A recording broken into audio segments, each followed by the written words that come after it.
అడివెంల గ్రామ ప్రజలందరికీ నమస్కారం. నేను బొర్ర గిరిబాబుని. అడివెంల గ్రామ పంచాయతీ ఎన్నికలలో గ్రామ సర్పంచ్గా పోటీ చేయుచున్నాను. ఒక చదువుకున్న వ్యక్తిగా, ఒక విద్యావంతునిగా నేను మీ ముందుకు వస్తున్నాను. గ్రామాభివృద్ధిలో భాగంగా ముందడుగు వేయుటకు నేను ముందుకు వస్తున్నాను. మీరందరూ గెలిపించగలరని ప్రార్థిస్తూ, నాకే ఎందుకు ఓటు వేయాలనంటే, నేను సర్పంచ్గా గెలిచిన తర్వాత ఏం చేస్తాను అనేది ఇక్కడ నా యొక్క మేనిఫెస్టోని విడుదల చేస్తున్నాను. మొదటగా అడివెంల గ్రామంలో చాలా సమస్యలు ఉన్నాయి. గత 20 ఏళ్ల నుండి కూడా ఎన్నో సమస్యలు కూడా వెనకబడి ఉన్నాయి. సమస్య పరిష్కార మార్గంలో ఆలోచించే విషయంలో ఎక్కడ కూడా సమన్వయ లోపంతో, అటు రాజకీయానికి ఇటు ప్రభుత్వానికి సమన్వయం లోపం వలన ఏ ఒక్క సమస్య కూడా పరిష్కార మార్గం దిశలో ముందుకెళ్లలేదు. కాబట్టి దీనికి ముఖ్యమైన కారణం ఏంటంటే, ఒక విద్యావంతుడు అనేటోడు సరైన కుర్చీలో అధికారంలో లేకపోవడం వలనే ఈ సమస్యలన్నీ కూడా అన్ని కూడా కుంటుబడి ఉన్నాయి. కావున ఈ ఒక్కసారి ఒక విద్యావంతునికి మీరు అవకాశం ఇచ్చి సమస్య పరిష్కారం మార్గంలో గ్రామాభివృద్ధి మార్గంగా మీరు గ్రామాభివృద్ధిలో భాగంగా గ్రామాన్ని ఆదర్శ గ్రామంగా తీర్చిదిద్దుకొని ప్రతి ఒక్కరూ అభివృద్ధిలో భాగస్వామ్యులు కావాలని కోరుకుంటూ, గ్రామంలో ఉన్న సమస్యలని పరిష్కరించడానికి నేను మీ ముందుకు వస్తున్నాను. మొదటగా 10వ వార్డులో గోపాల్రెడ్డి నగర్లో వీధులన్నీ కూడా మట్టి రోడ్లతోనే నిర్మితమై ఉన్నాయి. ఇప్పటి వరకు కూడా సిసి రోడ్లు అనేవి లేకపోవడం, డ్రైనేజీ లేకపోవడం, వాళ్ళ కాలనీ నుంచి రోడ్డు మీదకి రాకపోకలకు పాదాచారుల వంతెన లేకపోవడం వారికి చాలా ఇబ్బందికరంగా ఉంది. దాంతోపాటు వారు బస్ స్టాప్ అనేది లేకపోవడం వలన వారిని ఆర్టీసీ బస్సు వారు కూడా గుర్తించక ఎక్కడో ఆపమంటే ఎక్కడో ఆపడం వారికి చాలా ఇబ్బందికరంగా ఉన్నది.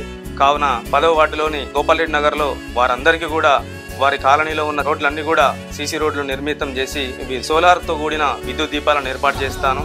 అంతేకాకుండా పాదాచారుల వంతెనను నిర్మిస్తాను. అలాగే రిక్వెస్ట్ బస్ స్టాప్ కోసం నేను అధికారులతో మాట్లాడి దాని ప్రతిపాదనకు తీసుకొస్తానని మనవి చేసుకుంటున్నాను. అలాగే ఎక్స్ రోడ్లో ఏ ఒక్క కాలనీలో కూడా సీసీ రోడ్ల నిర్మాణం అనేది జరగలేదు ఇంతవరకు. అన్ని రోడ్లు కూడా బురదమయంగా ఉంది. వర్షం వస్తే వాటిని కూడా సీసీ రోడ్ల నిర్మాణం నిర్మించి వారికి కావాల్సిన తాగునీటి వసతి కూడా చాలా వెనుకబడి ఉన్నదని నేను తెలుసుకున్నాను.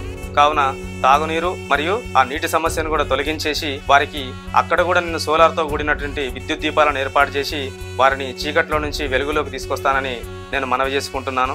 అలాగే అడివెంల డబుల్ బెడ్రూమ్ కాలనీలో కూడా అక్కడ సీసీ రోడ్లు లేవు. అలాగే వారికి గత ప్రభుత్వం అనేది డబుల్ బెడ్రూమ్ శాంక్షన్ చేసింది, కానీ వారికి కనీస సదుపాయాలు కూడా లేకుండా వారిని ఇళ్లలోకి అలాట్ చేయడం జరిగింది. కావున వారికి సరైన వసతులు కల్పిస్తూ వారికి కూడా విద్యుత్ దీపాలను ఏర్పాటు చేపిస్తూ అలాగే సీసీ రోడ్ల నిర్మాణం జరిగి అలాగే వారికి నీటి సదుపాయం కూడా నీటి సౌకర్యం కలిగేలా నేను చూసుకుంటానని వాగ్దానం చేస్తున్నాను. అలాగే గ్రామంలో లైబ్రరీని కూడా ఏర్పాటు చేసి అందరికీ విద్యావంతులుగా తీర్చిదిద్ది అలాగే ఎవరైతే చదువుకున్న నిరుద్యోగం ఉన్నారో వారందరి కోసం స్కిల్ డెవలప్మెంట్ టెస్టులు నిర్వహిస్తూ వారికి అవగాహన సదస్సులు ఏర్పాటు చేయిస్తూ ప్రభుత్వ పథకాల ద్వారా కానీ వారికి విద్యా ఉపాధి కల్పిస్తానని నేను వాగ్దానం చేస్తున్నాను. గ్రామ పంచాయతీలో ఎలాంటి సదుపాయాలు లేక ఓన్లీ సర్పంచ్ మరియు కార్యదర్శి అనేది ఒక కుర్చీ ఒక బల్ల ఉండడం అనేది పరిపాలన కుంటుబడిన విధానానికి నాంది పలుకుతుంది, అలా మార్గదర్శకంగా చూపిస్తుంది. కాబట్టి గ్రామ పంచాయతీ నుంచే పరిపాలన జరిగేటట్టుగా ఇంటర్నెట్ సదుపాయం ఏర్పాటు చేస్తూ అందరికీ ఆన్లైన్ సర్వీసులు మండలాఫీసుల చుట్టూ తిరగకుండా గ్రామ పంచాయతీ నుంచే లభించేలా నేను అందుబాటులోకి తీసుకొస్తానని వాగ్దానం చేస్తున్నాను. అలాగే గ్రామ పంచాయతీ పరిపాలనలో భాగంగా అంగన్వాడీలకు, ఫీల్డ్ అసిస్టెంట్లకు, పిఎస్సి కేంద్రం నిర్వహించేటటువంటి ఆశా కార్యకర్తలకు అందరికీ కూడా గ్రామ పంచాయతీ అభివృద్ధిలో భాగస్వాములను చేస్తూ వారందరికీ కూడా ఒక డెస్క్ అనేది ఏర్పాటు చేస్తూ ప్రతిరోజు కూడా వారి గ్రామ పంచాయతీలో అందుబాటులో ఉండేలా నేను చూసుకుంటూ మన ఊరికి స్వపరిపాలనను, స్వరాజ్యాన్ని తీసుకొస్తానని నేను వాగ్దానం చేసుకుంటున్నాను. అడివెంల నుంచి గత 30 ఏళ్ల నుంచి చూసుకుంటే కూడా మనకు ఒక డొంకదారి అనేది ఉన్నది. మనకు వ్యవసాయ రైతులకు కానీ విద్యార్థులకు కానీ అడివెంల నుంచి తిమ్మపురం వెళ్లే దారి అనేది చాలా ఇప్పుడు చెట్లతో కూడుకొని ఒక అమానుష ప్రాంతంగా తయారైంది. కావున దానికోసం గత సంవత్సరం కింద ఆల్రెడీ ఎమ్మెల్యే గారితో మాట్లాడి మేము ఆల్రెడీ ఆ రోడ్డు నిర్మాణం కోసం ప్రతిపాదన చేయడం జరిగింది. ఆ ప్రతిపాదనను అప్రూవల్ కోసం ఆల్రెడీ ప్రభుత్వం చర్యలు తీసుకున్నది. లోకల్ బాడీ ఎలక్షన్స్ అయిపోయిన తర్వాత వెంటనే రోడ్డు నిర్మాణ పనులు జరిగేలా నేను వారితో సహకరించి ఆ రోడ్డు నిర్మాణం చేపడతానని వాగ్దానం చేసుకుంటున్నాను. అలాగే మన గ్రామానికి గతంలో మన బస్సు సౌకర్యం ఉండేది, దానిని పునర్నిర్మాణం చేసి అధికారులతో మాట్లాడేసి మనకు ఊరికి బస్సు సౌకర్యాన్ని కల్పించేసి విద్యార్థులకు, ఆడపడుచులకు, రైతులకు మనకు ఉదయం మరియు సాయంకాలం బస్సు వచ్చేట్లా మనం ఏర్పాటు చేస్తానని మనవి చేసుకుంటున్నాను. పాఠశాల విద్యలో భాగంగా పాఠశాలకి కనీస వసతులు ఏర్పాటు చేస్తూ అంగన్వాడీని ప్రీ ప్రైమరీగా అప్గ్రేడ్ చేయాలని అధికారులకు విన్నవించుకుంటాను.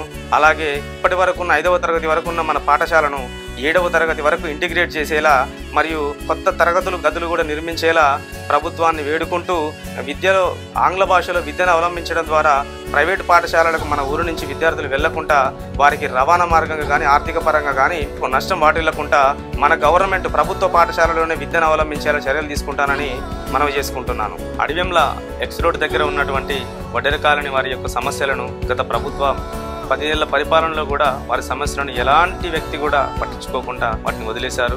వారి సమస్యలన్నిటికీ కూడా పరిష్కరించడానికి మీలో ఒకటిగా నేను మీ ముందుకు వస్తున్నానని వాగ్దానం చేస్తూ, అలాగే మీకు కావలసినటువంటి మీ కుటుంబంలో ఎవరైనా మరణిస్తే వారికి దహన సంస్కారాల కోసం మీకు కావలసినటువంటి శ్మశాన వాటికను ఏర్పాటు చేయించే భాగంగా నేను అడుగులు ముందుకేస్తానని మీకు నేను వాగ్దానం చేస్తున్నాను.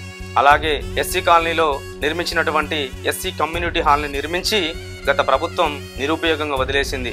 దానిని ఓపెన్ చేయించి అందరికీ పనికి వచ్చేలా, విద్యావంతులకు మేధావులకు విద్యార్థులకు అందరికీ పనికి వచ్చేలా దానిని ఒక గ్రంథాలయంగా ఏర్పాటు చేయాలనే ప్రతిపాదనను ప్రభుత్వం ముందుకు తీసుకొస్తానని వాగ్దానం చేస్తున్నాను. దానికి ఎస్సీ కమ్యూనిటీ హాల్తో పాటుగా అంబేద్కర్ గ్రంథాలయం అని పేరును ప్రతిపాదిస్తానని తెలియపరుస్తున్నాను. అలాగే ఊరు బయట క్రీడా ప్రాంగణం ఏర్పాటు చేసి యువకులకు, మార్నింగ్ వాకర్లకు మరియు వృద్ధులకు అందరికీ కూడా మానసిక ప్రశాంతత కోసం, మానసికోల్లాసం కోసం, శారీరక దృఢ సంకల్పం కోసం అది పనికొచ్చేలా దానికోసం మీకు పార్కును ఏర్పాటు చేసి మీ అందరికీ మనోవికాసాన్ని కలిగిస్తానని వాగ్దానం చేస్తున్నాను. చివరగా మీ అందరికీ ఒకటి తెలియపరచుకోవాలనుకుంటున్నాను.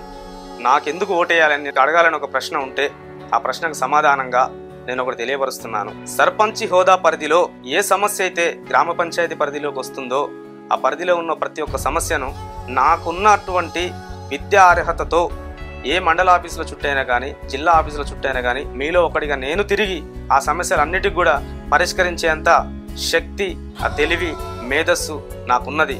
కావున మీ సమస్య నా సమస్యగా భావించి నేను వాటిని పరిష్కరించగలనని ఒక్కసారి నాకు ఒక్క అవకాశం ఇవ్వమని మీ అందరినీ వేడుకుంటున్నాను. మీ యొక్క అమూల్యమైన ఓటుని నా యొక్క బ్యాట్ గుర్తుపై ఓటు వేసి అఖండ మెజారిటీతో నన్ను గెలిపించి గ్రామాభివృద్ధికి సహకరిస్తారని కోరుకుంటూ, ఇట్లు మీలో ఒకడిని, మీ ఇంట్లో ఒకడిగా భావించి నాకు ఓటు వేసి గెలిపించగలరని ప్రార్థన.